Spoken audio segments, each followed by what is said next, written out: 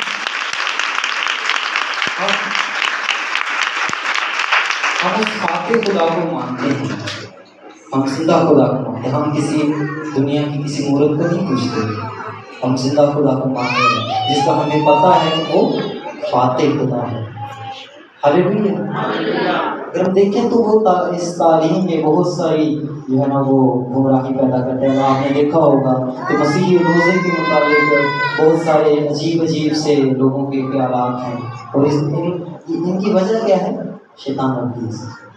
کہ مسیحی روزہ ایسے رکھتے ہیں، ڈفرینٹ سے کہ توے کی پکی نہیں کھاتے اور ڈفرینٹ اس طرح کے۔ اور ایک اور بات ہے جو میں نے سنی تھی اپنے اسکول میں کہ مردوں کو دفنانے کے بارے میں، کہ پتہ نہیں کیسے دفناتے ہیں، مردے کو کھڑا کر کے دفناتے ہیں، بٹھا کے دفناتے ہیں۔ تو ایسے یہ مسیحیوں کے خلاف جو ہے وہ شیطان ابلیس کام کرتا ہے، خدا کے کلام کے خلاف کام کرتا ہے۔ اب ہم لاسٹ پہ ایک چیز، ایک حوالہ دیکھیں گے، کامیاب مسیحی زندگی کا فارمولہ، کامیاب مسیحی زندگی کا فارمولہ، یشوع کی کتاب 1 باب اس کی 8 آیت میں ساتھ دکھائیں۔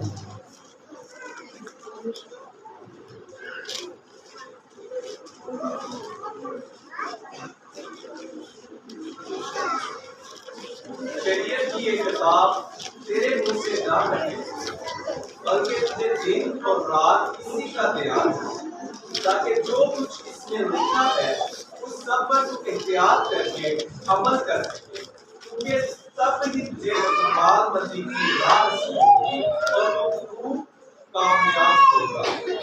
آمین۔ آمین۔ خوب کامیاب ہوگا۔ کب کامیاب ہوں گے؟ جب ہم اس کلام کو پڑھیں گے، یہ کلام ہمارے دل میں ہوگا، ہم اس کلام پر عمل کریں گے تو ہمیں اقبال مندی کی راہ نصیب ہوگی اور ہم کامیاب ہوں گے۔ ہاللیلویہ۔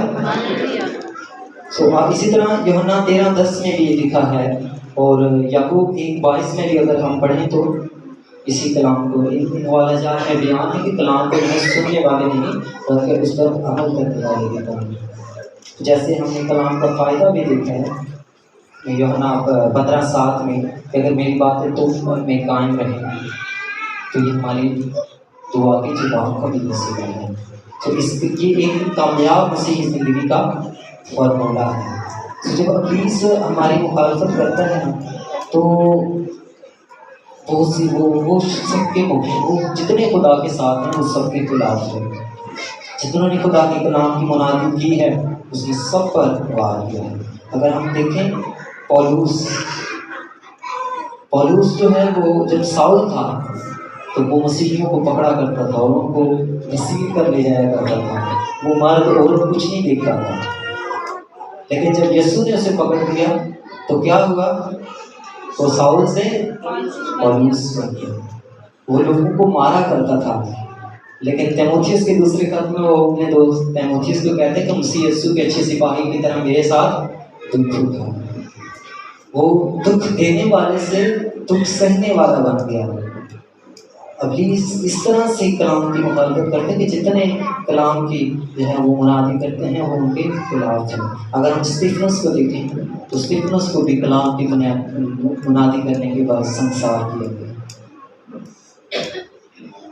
اگر ہم دیکھیں تو اس کلام مقدس کی جو ہے نا تاریخ گواہ میں اس کی سب سے زیادہ مخالفت کی جاتی ہے، سب سے زیادہ اس کی مخالفت کی جائے، اور ابلیس ہر کام اس کے الٹ کرتا ہے، ہر کام جو ہے وہ اس سے الٹ کرتا ہے۔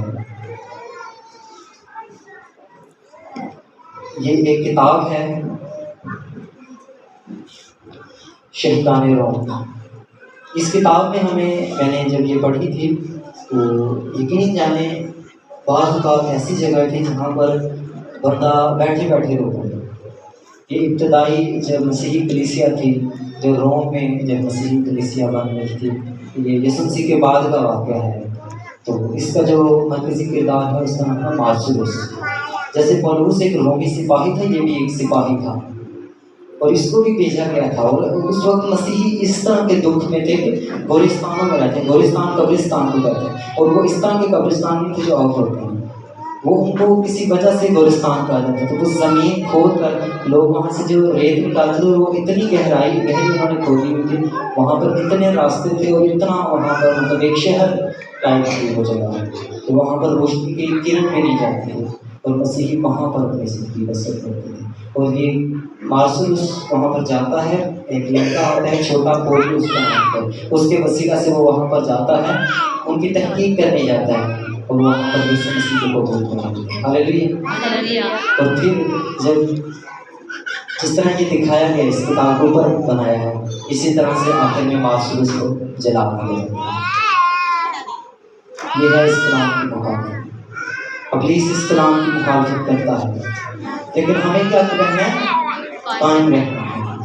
یسوع نے کہا جو آخر تک برداشت کرے گا وہ زندگی کا تاج پائے گا. اس کلام کو سمجھنا, اس کلام پر عمل کرنا آسان نہیں ہے, لیکن خدا ہمارے ساتھ ہے. ہمارے ساتھ وہ ہے جو خداؤں کا خدا ہے, جو اس دنیا کا بنانے والا ہے. ہاللیلویا. ہاللویا. سو آخر میں ایک بات کرنا چاہوں گا کہ یہ بائبل ہے نا, یہ بائبل ہے, اس کا یہ کور بند ہے, اس کی زپ لگی ہوئی ہے. اب یہ زپ کھلی ہے, تو اب یہ زپ کھل گئی ہے, تو میں اس کلام میں سے کیا کر سکتا ہوں؟ پڑھ سکتا ہوں, سنا سکتا ہوں کسی کو. تو یہ کلام ہے, اور کلام بیان کرتا ہے کہ ہم خدا کا روح القدس کا ہم کیا ہیں؟ مقدس ہیں. تو جب ہماری یہ زبان کھلنی چاہیے تو کیا ہونا چاہیے؟ جب ہماری یہ زبان کھلی تو کیا ہونا چاہیے؟ کلام ہونا چاہیے.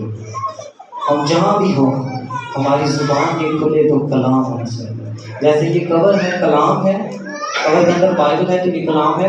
ہمارے اندر جب کلام ہوگا تو ہم کیا ہوں گے؟ چلتی پھرتی انجیل. ہاللیلویا. ہم ہوں گے چلتی پھرتی انجیل, اور جب ہم چلتی پھرتی انجیل بن کے اس کی منادی کریں گے, اس کا نام جلال پائے گا. ہم اس کے مشن میں بڑھتے جائیں گے, اور اس مخالف گروہ کی جو کہ شیطان ابلیس کا ہے, وہاں سے بھی ہم روحوں کو بچا سکیں گے. ہاللیلویا. سو آئیں ہم سب سر کو جھکائیں گے.